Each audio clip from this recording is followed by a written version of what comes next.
देख रहे हैं पावर न्यूज भारत।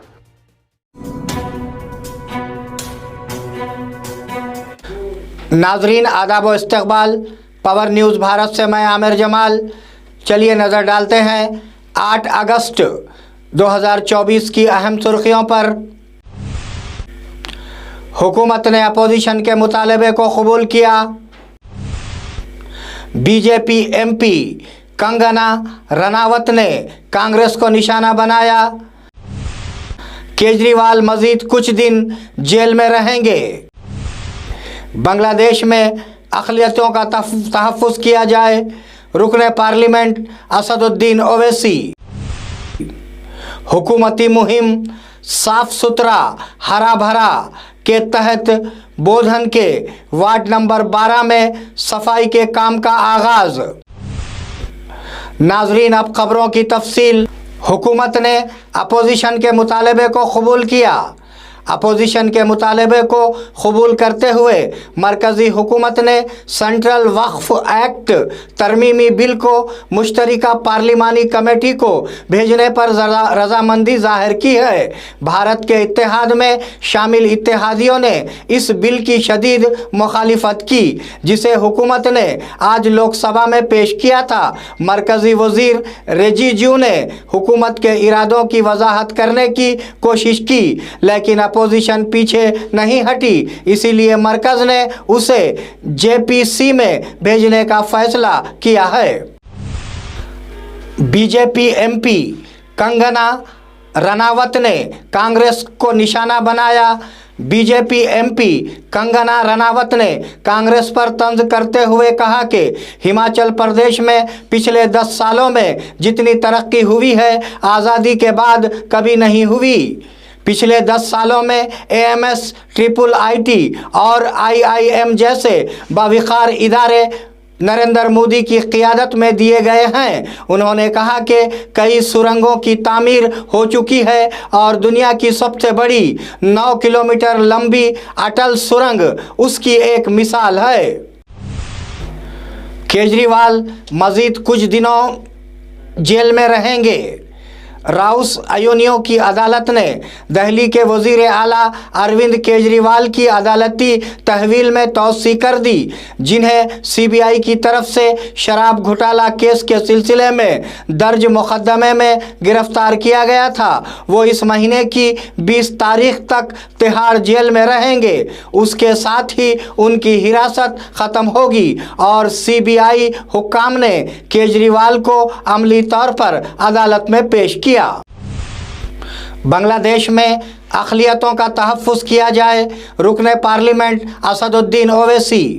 हैदराबाद के रुकने पार्लियामेंट असदुद्दीन ओवैसी ने कहा कि बांग्लादेश में अक़लियतों पर हमलों की खबरें तशवीशनाक हैं। उन्होंने कहा कि हुकूमत की ज़िम्मेदारी है कि वो बैनुल अक़वामी क़वानीन के मुताबिक अक़लियतों और उनकी इमलाक का तहफ़्फ़ुज़ करे। ऐसी इत्तलात भी हैं कि अक़लियतों के घरों और इबादतगाहों को अक्सरियती तबके की जानिब से तहफ़्फ़ुज़ फ़राहम किया जा रहा है और उम्मीद है कि ये सिलसिला जारी रहेगा।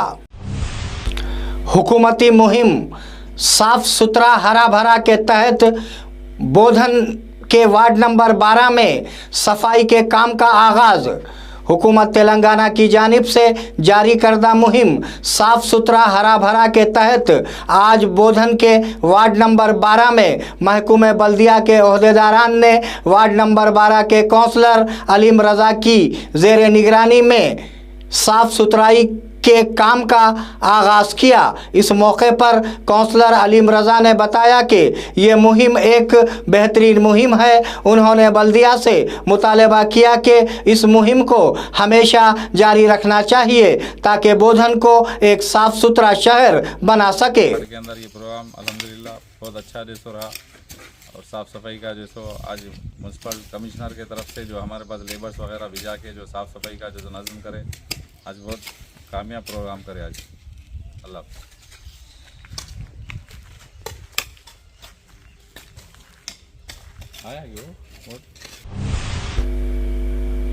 राज्यसभा सीटों के लिए ज़िमनी इंतखाबात के लिए नोटिफिकेशन जारी। संघवी तेलंगाना से राज्यसभा उम्मीदवार नामजद हो सकते हैं। केशव राव ने बीआरएस से कांग्रेस में शमूलियत इख्तियार की। राज्यसभा के रुकन की हैसियत से उनके इस्तीफे की वजह से खाली होने वाली सीट के लिए 3 सितंबर को ज़िमनी इंतखाबात कराए जाएंगे। बताया जाता है कि राजस्थान से कांग्रेस के सीनियर लीडर अभिषेक मनु संघवी को इस ओहदे पर मौका दिया जा सकता है। इतलात हैं कि राहुल गांधी जल्द ही पार्टी लीडरों से इस मसले पर बात करेंगे। मुल्क में खाली होने वाली 12 सीटों पर इलेक्शन होंगे। दरी असना राज्यसभा सीटों के ज़िमनी इंतखाबात के लिए नोटिफिकेशन जारी कर दिया गया है। नाजरीन, मिलते हैं एक छोटे से वक्फे के बाद, कहीं जाइएगा नहीं। इस प्रोग्राम को पेश करने में हमारा ताउन किया है new Patel mobile sales and service, Sharbati किनाल, बोधन। नाजरीन, वक्फे के बाद दोबारा आप सबका खैर मकदम है। वज़ीर आला रेवंत रेड्डी का दौरे अमेरिका, कंपनी के 7 माहिदा और मुख्तलिफ कंपनियों में नौकरियां। सीएम रेवंत रेड्डी, जिन्होंने अपने दौरे अमेरिका के दौरान मुख्तलिफ कंपनियों के नुमाइंदों से मुलाकात की, वो कंपनी कॉग्निजेंट है जिसके साथ अब तक माहिदा हुआ है। वाशकरा होल्डिंग 1500 नौकरियां, स्विच भाइयों 500 नौकरियां, आरसीजम 500 नौकरियां, ट्राइगेन टेक्नोलॉजीज 1000 नौकरियां, HCA हेल्थ केयर कॉरिंग विवेंट 1000 नौकरियां, चार्लेस 1000 नौकरियां। फार्मा ने माहदे पर दस्तखत किए। हम अपने घर का कचरा भी नहीं उठाते, GHMC commissioner Amrapali. GHMC commissioner Amrapali कटा ने अफसोस का इजहार किया कि सफाई कारकुनान हैदराबाद शहर की हुदूद में घर घर कचरा उठाने में नाकाम हो रहे हैं। मज़दूरों को हर रोज़ घर जाकर कचरा उठाना पड़ता है, लेकिन ऐसा नहीं हुआ। कभी कभी सफाई का अमला मेरे घर का कचरा नहीं उठाता था, इसकी वजह से मैं भी शर्मिंदा हूँ, उन्होंने मीडिया को बताया। और क्या आप अपने घर का कचरा रोज़ाना उठाते हैं? చెత్త కలెక్ట్ చేసుకునే వాళ్ళు రోజు మీ ఇంటికి వచ్చి చెత్త కలెక్ట్ చేసుకోవాలి, బట్ అది అవ్వట్లేదు. మీకు తెలుసు, నాకు తెలుసు, మా ఇంట్లో కూడా అప్పుడప్పుడు రావట్లేదు, మేము సఫర్ అవుతున్నాం. हमारी कोशिश है कि उनकी गलतियों को दुरुस्त किया जाए। वज़ीर सीता अक्का ने कहा कि बीआरएस हुकूमत ने ग्राम पंचायतों को कई तरह से बदउनवान किया है। उन्होंने मीडिया को बताया कि 10,170 करोड़ रुपये मुख्तस करने के बाद 5,988 करोड़ रुपये जारी किए गए, बाकी ज़ेरे इल्तवा हैं। उन्होंने कहा कि उनकी हुकूमत बीआरएस हुकूमत की गलतियों को दुरुस्त करने की कोशिश कर रही है। उन्होंने हरीश राव को साफ सुथरा हरा भरा प्रोग्राम पर तनकीद करने से गुरेज करने पर जोर दिया। निज़ामाबाद के कई प्रोग्रामों में एमएलए ने शिरकत की। निज़ामाबाद अर्बन हलके के एमएलए धनपाल सूरी नारायणा और आरमूर हलके के एमएलए पेडी राकेश रेड्डी ने निज़ामाबाद डिस्ट्रिक्ट सेंटर में कई प्रोग्रामों में शिरकत की। इस मौके पर उन्होंने कंटेश्वर इलाके में एक नई दुकान की इफ्तिताई तकरीब में शिरकत की। इस प्रोग्राम में कायदीन और दीगर ने शिरकत की।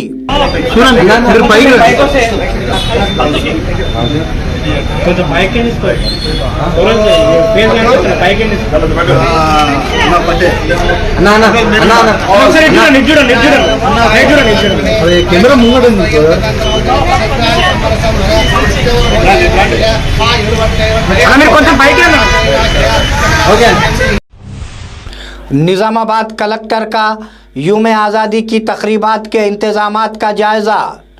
यूम आज़ादी की तकरीबात के इंतज़ामात के सिलसिले में आज निज़ामाबाद ज़िले कलेक्टर में एक जायज़ा इजलास मुनक्किद हुआ। उस दिन की जाने वाली सरगर्मियों पर तबादला ख्याल करके मनसूबाबंदी की गई। इस जायजे में जिले collector Rajiv Gandhi Hanumanthu, corporation commissioner Makrand, additional collector Ankit, additional DCP और मुख्तलिफ महकमों के दीगर जिले ओहदेदारों ने हिस्सा लिया। అప్పట్లానే మేము మినిస్ట్రీకి మనం వేరే గ్రౌండ్స్లో పోలీస్ డిపార్ట్మెంట్ నుంచి ఏమేమైతే మనకి అరేంజ్మెంట్స్ చేస్తారో సేమ్ అరేంజ్మెంట్స్ ఈసారి కూడా కంటిన్యూ చేయండి. సో నెక్స్ట్ మనకి ఇంపార్టెంట్ యాక్టివిటీస్ ఒకటి అన్ఇంటరప్టెడ్ పవర్ సప్లై, ఎన్పిడిసిఎల్ నుంచి ఒకటి పవర్ సప్లై అది ఒకటి చూసుకోండి. నెక్స్ట్ మనకి మీడియా కవరేజ్, డిపిఆర్ఓ సైడ్ నుంచి ఆ మీడియా కవరేజ్ ఒకటి చూడండి. మనకి మెడికల్ అండ్ హెల్త్ సైడ్ నుంచి అక్కడ ఒకటి మెడికల్ క్యాంపు, అదేవిధంగా 108 ఒకటి అవైలబిలిటీ ఒకటి చూడాలి. అదేవిధంగా మనకి మెయిన్ ఈసారి ఆ టెంట్స్ ఏదైతే వేస్తారో కొంత ఈసారి మనకి రెయిన్స్ ఎక్కువగా ఉన్నాయి కాబట్టి ఆర్టీఓ గారు address system, so public address system కూడా డిఈ ఉన్నారా, సో పబ్లిక్ అడ్రస్ సిస్టమ్ అది ఒకటి చెక్ చేసుకోండి. అదేవిధంగా ఎలక్ట్రికల్ డిపార్ట్మెంట్ నుంచి కూడా మనకి అక్కడ ఏవైతే ఎలక్ట్రికల్ కనెక్షన్స్ అవన్నీ ఉంటాయో ఒకసారి వాళ్ళ దగ్గర నుంచి కూడా మీరు సర్టిఫై తీసుకోండి.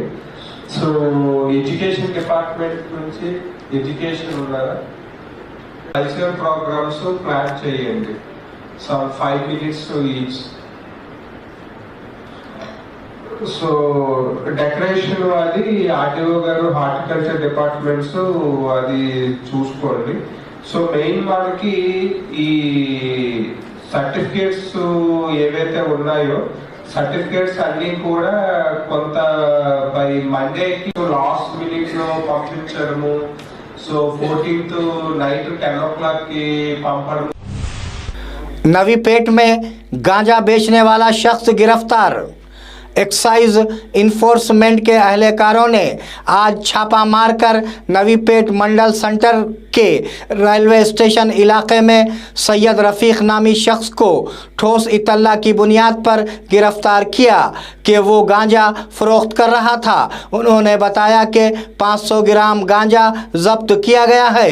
इस मौके पर excise enforcement CI Venkatesh, SSI Narasimhachari, अमला भूमन्ना, भोजन्ना, अविनाश, उत्तम, विष्णु, राम बच्चन और लक्ष्मण मौजूद थे।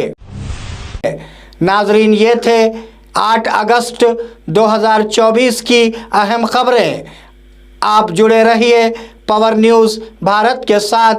अल्लाह हाफिज़, शब खैर।